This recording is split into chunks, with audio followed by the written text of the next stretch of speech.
Bismillahirrahmanirrahim. Alhamdulillahirabbil alamin wassalatu wassalamu ala asyrafil anbiya'i wal mursalin sayyidina Muhammadin wa ala alihi wa sahbihi ajma'in. Rabbi shrah li sadri wa yassir li amri wahlul 'uqdatam min lisani yafqahu qawli. Amma ba'd. Jemaah Masjid Islah yang tak ada di hadapan saya tetapi ada di hati saya, dan juga sekalian pendengar juga penonton, terimalah salam daripada saya. Assalamualaikum warahmatullahi wabarakatuh. Marilah sama-sama kita mulakan majlis ilmu kita ini dengan kita membaca niat belajar dan juga mengajar. Bismillahirrahmanirrahim. Nawaitu ta'alluma wat ta'lim wat tadhakkura wat tadhkir wan naf'a wal intifa' wal ifadata wal istifada wal hatha ala tamassuki bi kitabillahi wa sunnati rasulih sallallahu alaihi wasallam والدعاء إلى الهدى والدلالة على الخير ابتغاء وجه الله ومرضاته وقربه وثوابه سبحانه وتعالى.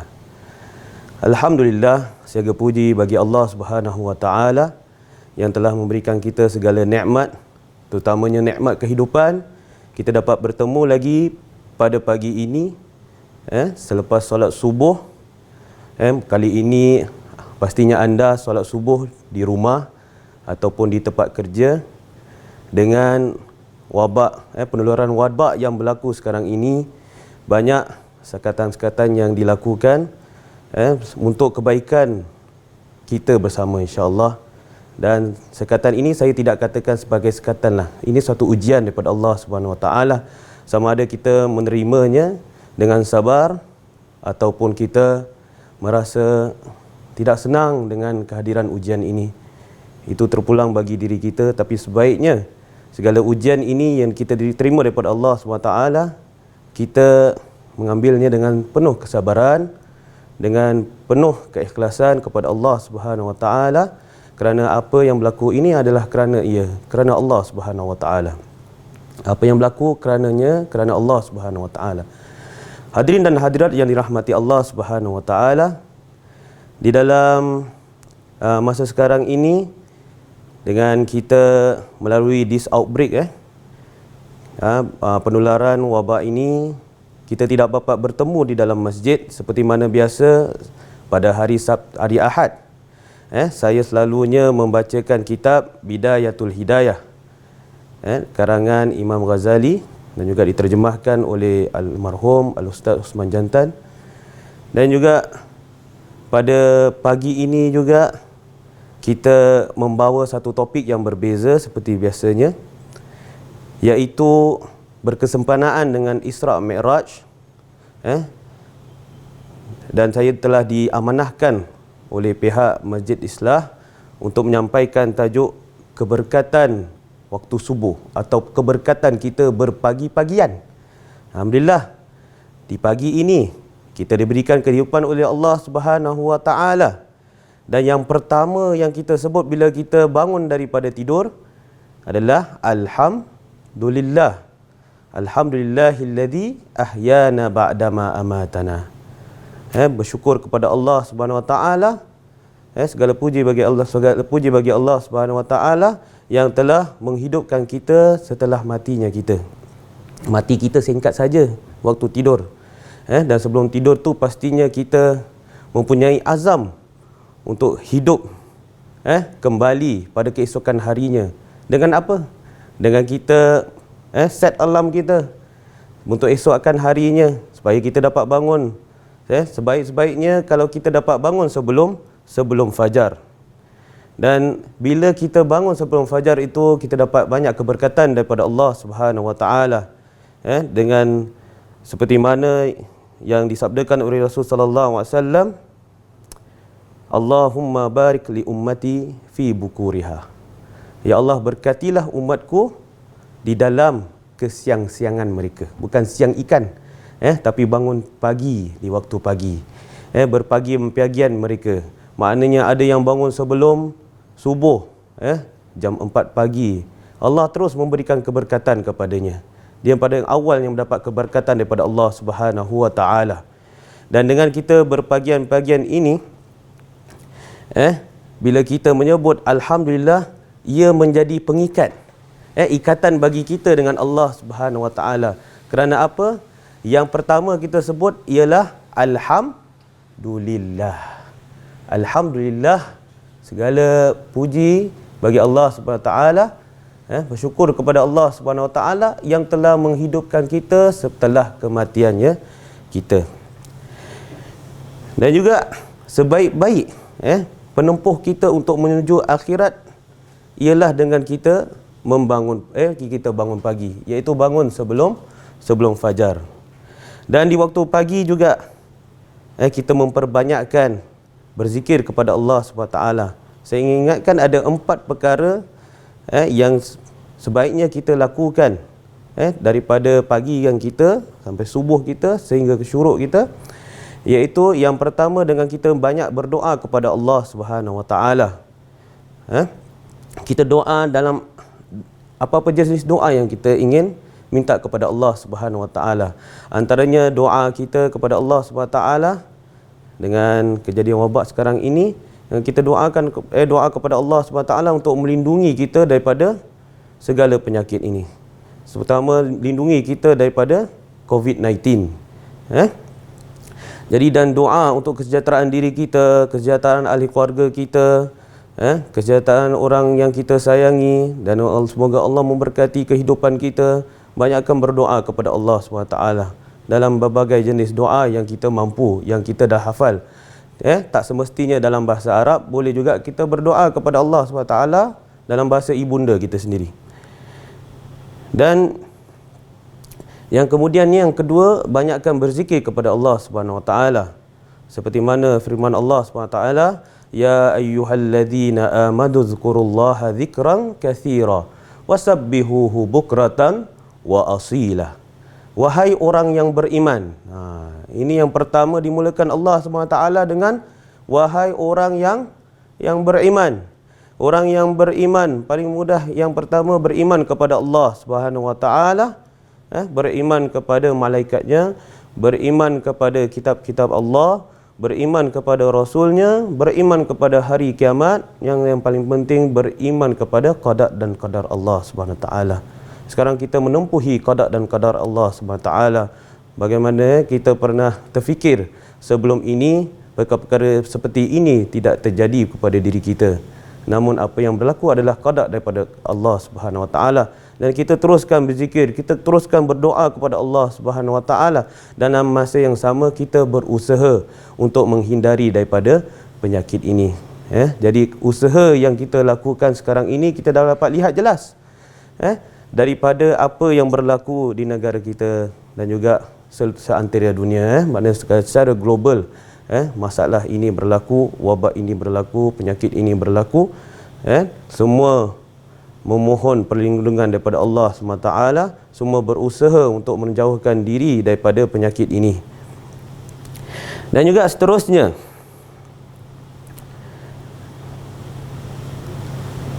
dan kebaikan bila kita berpagian-pagian seperti ini, bila kita bangun pagi, kita rasa fizikal kita sendiri, secara zahir kita sendiri rasa sihat dan segar bila kita bangun pagi. Berbeza kalau orang tidur 12 jam, bangunnya jam berapa? Jam 12 tengah hari. Badannya rasa penat, rasa tidak sekuat yang biasanya, kerana terlalu lama tidur dan tidurnya tidak mengikut waktu. Dan daripada kita bangun pagi ini dengan udara yang segar, dengan minda kita yang betul-betul cerah, dan juga minda kita untuk terbuka untuk mendapat ilmu. Dan juga sebaiknya yang ketiga, kita membaca Al-Quran. Bila kita berpagi-pagian, kita banyakkan membaca Al-Quran, membaca kalamullah. Seperti mana saya nyatakan tadi, bila bangun pagi itu kita ingin yang pertama adalah hubungan kita dan ikatan kita rapat bersama Allah Subhanahu Wa Taala, dengan kita membaca surat-surat cinta daripada Allah Subhanahu Wa Taala, iaitu Al-Quran. Jadi daripada 4 perkara, saya dah sebut 3 perkara yang penting yang telah disampaikan oleh Imam Al-Ghazali dalam kitab Bidayatul Hidayah. Yang pertama, bila kita berpagi-pagian, waktu pagi, kita banyakkan berdoa kepada Allah Subhanahu Wa Taala. Yang kedua, kita banyakkan berzikir kepada Allah Subhanahu Wa Taala. Yang ketiga, kita hiasi lidah kita dengan membaca surat-surat cinta, membaca ayat-ayat Quran. Semoga Allah memberi bukan saja perlindungan bagi diri kita, semoga Allah memberkati diri kita. Dan yang keempat, yang kita dapat lihat di sini, kita merenung. Bukan kita berangan, tapi kita merenung, kita bertafakur akan kehidupan kita sendiri. Dan sebaiknya memang muhasabah tu di waktu malam sebelum kita tidur. Kita maafkan semua orang. Kita maafkan orang lain, terutama kita maafkan isteri kita, kita maafkan anak-anak kita. Dan kita minta pengampunan kepada Allah SWT, dan kita berdoa kepada Allah SWT bahawasanya keesokan harinya kita dapat bangun, dan kita tahu di mana ada di kalangan kita yang tidak dapat bangun di waktu pagi kerana telah menghembuskan nafas yang terakhir. Jadi kita minta daripada Allah SWT mana pada keesokan harinya kita dapat bangun. Dan sebaiknya bila kita bangun pagi juga, kita merenung juga. Kita bertafakur, kita berfikir akan kebesaran Allah Subhanahu Wa Taala yang telah memberikan kehidupan, memberi nyawa kepada diri kita. Dan bila kita bangun pagi itu, kita ingat semula akan segala dosa yang kita telah lakukan, mengambil iktibar daripada itu, dan kita berazam untuk tidak melakukan dosa itu, dan kita meminta kepada Allah Subhanahu Wa Taala pengampunan. Dan juga dalam kita bertafakur, dalam kita merenung akan diri kita, kita merenung juga akan masa hadapan kita, kehidupan kita, sama ada akhirnya kita ini di syurga ataupun di neraka dengan amalan-amalan kita. Dan itu kita banyak muhasabah kepada dengan dalam diri kita, melihat, merenung kembali apa-apa yang kita telah lakukan, dan merenung juga akan apa yang kita ingin lakukan. Yang kita ingin lakukan pertama di waktu pagi adalah semestinya kebaikan. Bila kita berniat untuk melakukan kebaikan di waktu pagi, Allah akan memberikan sebaik-baik jalan bagi diri kita. Sebab itu ada doa, kita baca doa, Allahumma inna nas'aluka minal khairi kullihi ajilihi wa ajilihi ma alimna minhu wa ma lam na'lam. Ya Allah, kami memohon kepadamu untuk memberikan kami kebaikan, minal khairi kullihi ajilihi wa ajilihi, yang kita akan dapat dengan segera atau yang kita mungkin akan dapat pada masa akan datang. Jadi dalam doa ini bermaksud kita memohon kepada Allah Subhanahu Wa Taala. Jadi tidak semestinya bila kita mohon kepada Allah Subhanahu Wa Taala terus kita dapat. Ada yang kita minta daripada Allah Subhanahu Wa Taala tapi kita tidak dapat sekarang ini. Tapi bukan bermaksudnya kita berputus asa dalam kita berdoa itu. Bila kita berdoa, kita jangan putus asa. Mungkin tidak dapat sekarang, mungkin dapat pada masa akan datang. Kalau tidak dapat pada masa akan datang, mungkin kita dapat di akhirat. Yang antara doa yang biasa kita baca, Rabbana atina fid dunya hasanah wa fil akhirati hasanah wa qina azabannar. Mungkin kita ada yang antara kita mendapat kebaikan di dunia ini, tapi ada yang rasa tidak dapat kebaikan di dunia, tapi kemungkinan di akhirat kelak. Jadi kita jangan berputus asa kepada Allah SWT dalam kita berdoa. Di akhirat kelak kita akan mendapat kebaikannya. Jadi kita ingat lagi yang pertama itu, amalan-amalan yang sebaiknya kita lakukan, yang mudah kita lakukan di waktu pagi, dengan kita berdoa kepada Allah Subhanahu Wa Taala, kita berzikir kepada Allah Subhanahu Wa Taala, kita tilawatil Quran, membaca ayat suci Al-Quran, dan juga kita bertafakkur, kita bertadabbur, kita merenung akan diri kita sendiri, akan keluarga kita, akan kehidupan kita, akan perkara-perkara yang lampau kita, yang sama ada baik ataupun tidak. Kalau perkara yang tidak baik, kita tidak ingin benda perkara itu berlanjutan. Jadi seperti mana yang saya katakan tadi, bila kita berpagi-pagian, kita bangun pagi, kita akan rasa, pertama sekali fizikal kita akan rasa sihat. Dan kedua, dengan kita mengamalkan 4 perkara ini yang mudah kita lakukan, selain kita bertahajud dan sebagainya, ia membantu secara mental kita, kebaikan bagi akal fikiran kita. Kerana itu yang kalau kita lihat dalam dugaan kehidupan sekarang ini, banyak masalah mental. Kita lihat saja bila diumumkan akan ditutup masjid, ada perasaan, maksudnya bukan mental tu bukan masuk masalah gila lah sebagainya, tetapi tidak ada sifat keterbukaan. Jadi dalam banyak perkara kita mesti bersifat keterbukaan. Pasti ada hikmah di sebalik ujian ini. Pasti dengan tutupnya masjid itu bukan dengan satu kali keputusan tanpa sebarang musyawarah, sebarang syura. Pasti ada mesyuarat di sebalik itu. Pasti ada perbincangan. Pasti telah difikirkan apa yang terbaik untuk diri kita. Jadi dengan keadaan tutup masjid ini, insya-Allah Allah tidak akan tutupkan. Kita berdoa kepada Allah SWT, semoga Allah tidak tutupkan hati kita. Dan di waktu pagi, bila kita pertama sekali kita menyebut alhamdulillah, seperti mana sabda Rasul sallallahu alaihi wasallam, kullu amrin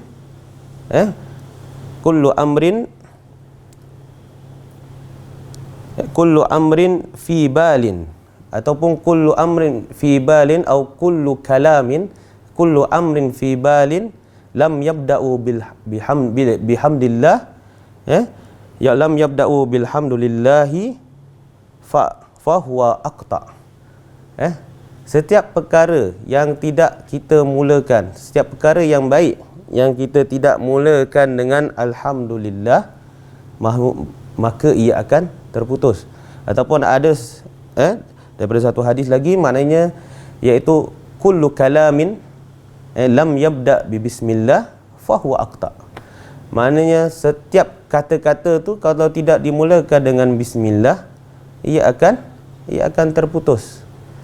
Jadi dalam kehidupan seharian kita, daripada pagi kita menyebut alhamdulillah, kita bersyukur kepada Allah SWT.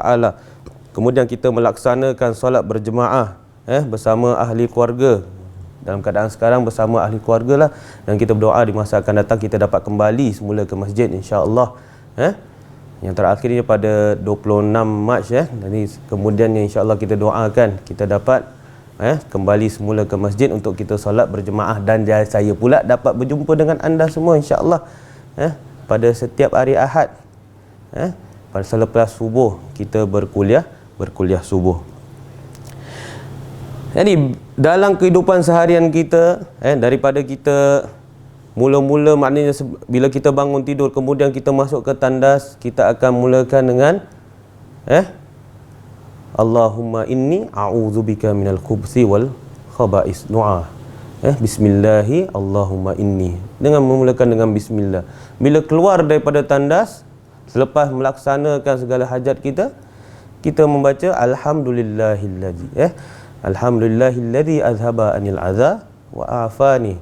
Dan bersyukur kepada Allah SWT yang jauhkan aku daripada perkara-perkara yang tidak baik, dan memberikan kebaikan untuk diriku, kesembuhan untuk diriku, keafiatan bagi diriku. Dan selepas itu kita teruskan lidah kita dengan kita menyambung ikatan kita kepada Allah Subhanahu Wa Taala. Kita berzikir, kita berdoa kepada Allah SWT. Dalam apa-apa perkara, bila kita bertemu dengan teman pun kita memberi salam.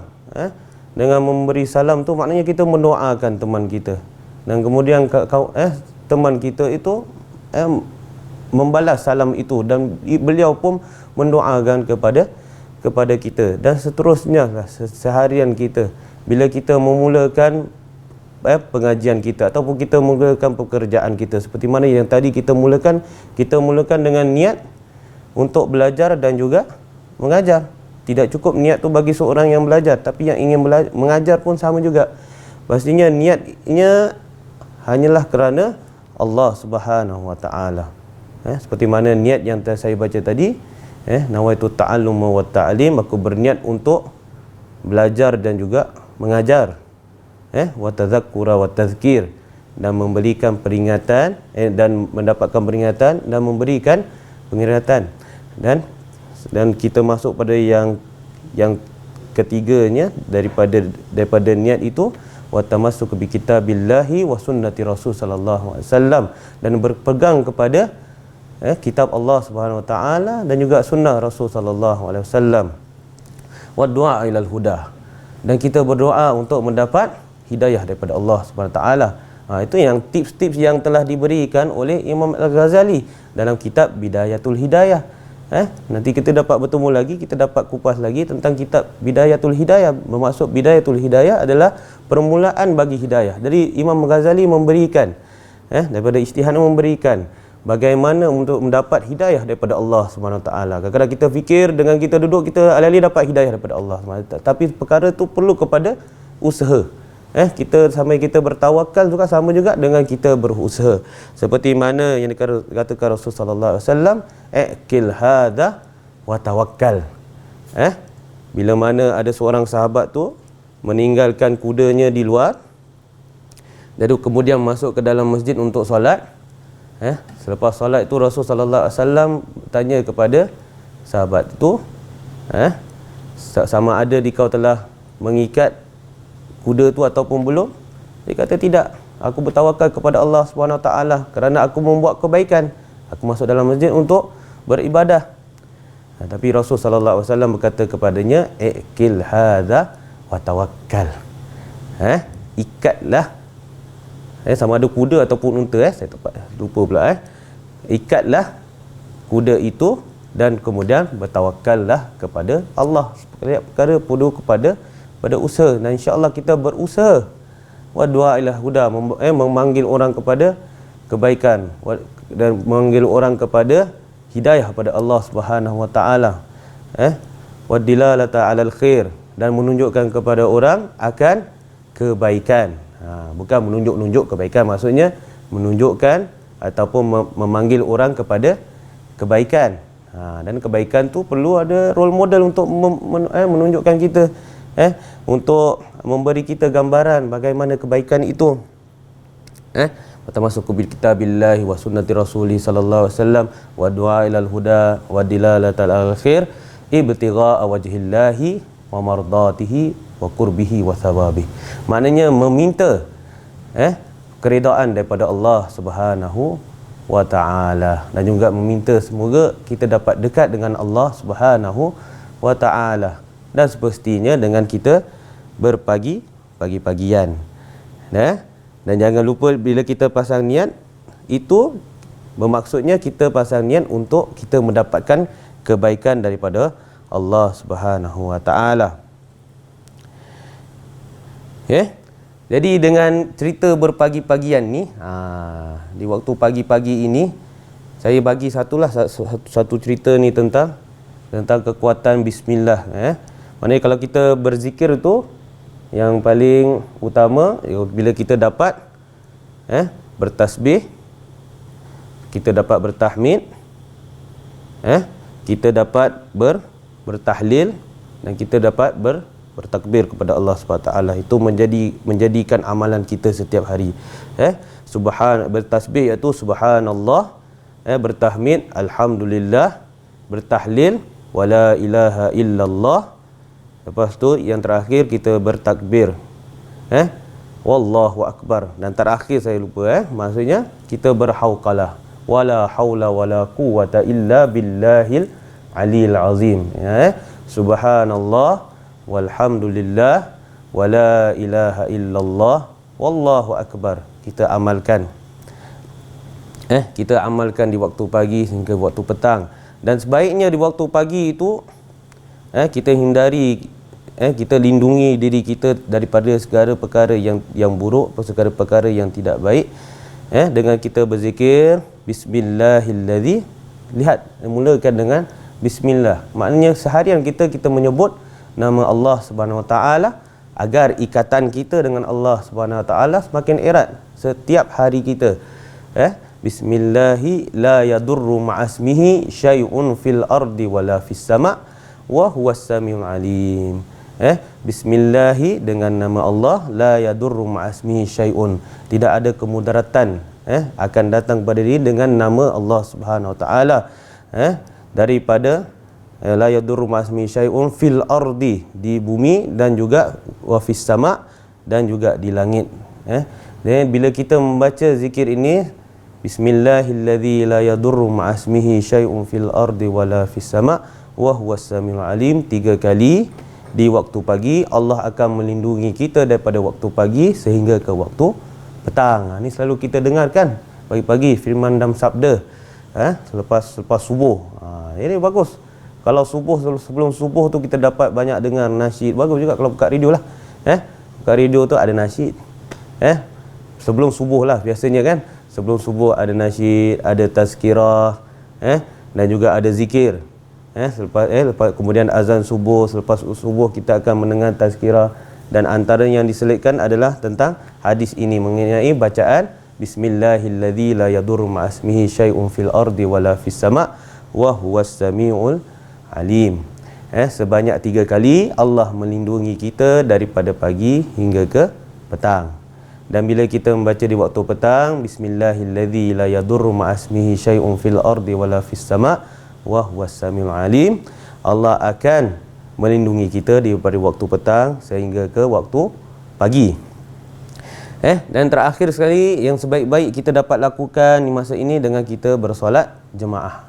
Mungkin kita tidak dapat sekarang ini solat berjemaah, mungkin untuk waktu yang singkat lah, insya-Allah. Kita doakan ianya tidak berpanjangan, dan kita doakan kita dapat bertemu di bulan Ramadan, kita dapat solat berjemaah bertarawih di bulan Ramadan seperti mana biasa. Jadi kita banyakkan berdoa kepada Allah Subhanahu Wa Taala, dan kita berusaha dan bagi yang perlu duduk di rumah kan. Kalau diberikan arahan untuk duduk di rumah, mungkin itu yang terbaik. Jadi kita ada sifat ihsan. Bila kita melakukan ini, kita memberi kebaikan bagi yang orang yang lain, dan kita tidak mahu perkara ini makin menular, makin berkembang. Maknanya tidak mahu wabak ini makin berkembang. Nauzubillahi min zalik. Jadi dengan kita bersolat jemaah, jadi inilah peluang sekarang ini. Ayah kalau dia biasa selalu setiap kali ke masjid menjadi imam di rumah, dan itulah menunjukkan bahasanya dari solat itu sendiri adalah yang paling utama, dan adalah arahannya kalau kita lihat terus daripada Allah Subhanahu Wa Taala kepada Nabi Muhammad sallallahu alaihi wasallam. Berbeza dengan rukun-rukun yang lain. Kalau rukun yang lain diturunkan kepada Jibril, dan Jibril menyampaikan kepada Rasul sallallahu alaihi wasallam, yang kita boleh dapat dia dalam Al-Quran. Memang solat ini, perintah solat memang ada dalam Al-Quran, tapi pertama sekali memang Allah memberikan terus kepada Nabi Muhammad sallallahu alaihi wasallam, menunjukkan keutamaan solat itu sendiri. Jadi bagi diri kita, sebaiknya kita dapat melaksanakan solat berjemaah. Dengan solat berjemaah kita menunjukkan satu contoh bagi anak-anak kita, bagi ahli keluarga kita, tentang keutamaan solat ini. Dan daripada solat ini, dan fadilatnya banyak bila kita solat berjemaah. Dan daripada solat berjemaah itu kita dapat melihat sistem bahawasanya di situ ada seorang ketua, iaitu imam. Dan pastinya imam itu akan bergerak dahulu, baru makmumnya. Daripada awal sekali, daripada niat, daripada takbiratul ihram, imam tu akan mulakan dengan takbiratul ihram, kemudian baru makmumnya. Jadi kita lihat institusi penting dapat belajar di sini tentang sistem mengikut kepada ketua dalam solat tu sendiri. Jadi daripada anak-anak pun pastinya kalau kita sebagai seorang ayah yang menjadi imam, pasti anak melihat inilah ikutanku, ayahku adalah ikutanku.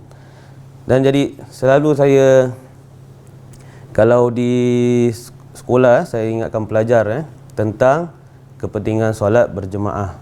Masa sekarang kalau kita lihat sekarang ini dengan keadaan kita sekarang ini dengan wabak ini, madrasah kami tidak solat di masjid lagi. Memang tidak ada peluang untuk solat di masjid. Sebelah aja masjid. Tapi kami solat di dalam kelas, tapi tetap solat berjemaah mengikut kelas masing-masing. Dan dalam itu kita dapat memberikan nasihat kepada pelajar-pelajar, mengingatkan akan mereka. Kalau kita lihat ini sama juga dengan ketika kita di dalam kelas, ketika kita menuntut ilmu, pastinya ada imam, iaitu seorang guru. Jangan ikut pada guru. Jadi dari solat jemaah ni dapat kita tunjukkan kepada anak-anak maknanya perbezaan seorang ketua dan juga pengikutnya. Dan dalam sini juga dapat kita lihat bahawasanya solat itu adalah yang paling utama, adalah yang penting. Sebab mana saya nyatakan tadi, ianya terus daripada Allah Subhanahu Wa Taala kepada Nabi Muhammad sallallahu alaihi wasallam ketika terjadinya Isra dan Mi'raj. Jadi rasanya sampai situ sajalah insya-Allah. Dan saya dapat sampaikan dengan bezanya sekarang ni melihat kamera yang di hadapan. Kalau sebelum ni dia beza dah, kalau melihat kepada jemaah yang di depan rasanya ideanya mencurah-curah untuk menyampaikan. Jadi mungkin apa yang saya sampaikan tadi ada kekurangannya, tapi insya-Allah ada juga manfaat yang kita dapat berkongsi bersama. Dan kita juga berdoa kepada Allah Subhanahu Wa Taala agar dapat kembalikan kita seperti biasanya. Kita dapat bertemu lagi di masjid. Kalau kita dapat bertemu di Masjid Islah kan. Di masa akan datang, masa yang terdekat insya-Allah. Dan juga kita berdoa kepada Allah SWT untuk jauhkan kita daripada segala penyakit ini, terutama penyakit COVID-19 ini. Dan juga kita doa kepada Allah SWT untuk memberikan syifa, memberikan kesembuhan bagi mereka yang dalam kesakitan, bagi mereka yang menghidapi penyakit ini, kepada sekalian muslimin dan muslimat. Semoga Allah menaikkan darajat mereka bagi mereka yang dalam kesakitan, bagi mereka yang ada penyakit dan sebagainya. Moga Allah menaikkan darjat mereka. Dan juga jangan bagi ahli keluarga, jangan lupalah bersedekah, kerana dengan bersedekah tu kita dapat menyembuhkan penyakit seorang itu, lebih lagi penyakit ahli keluarga kita. Seperti mana sabda Rasul sallallahu alaihi wasallam, isfi mardakum bis sadaqah. Syifa, berikanlah syifa, maknanya doakan syifa, memohon syifa, kesembuhan daripada Allah SWT untuk orang yang kamu sayangi dengan bersedekah, orang yang terdekat dengan kamu dengan bersedekah. Jadi rasanya itulah daripada saya, apa yang baik datang daripada Allah SWT, kekurangan adalah daripada diri sendiri. Wabillahi taufiq wal hidayah. Wassalamualaikum warahmatullahi wabarakatuh.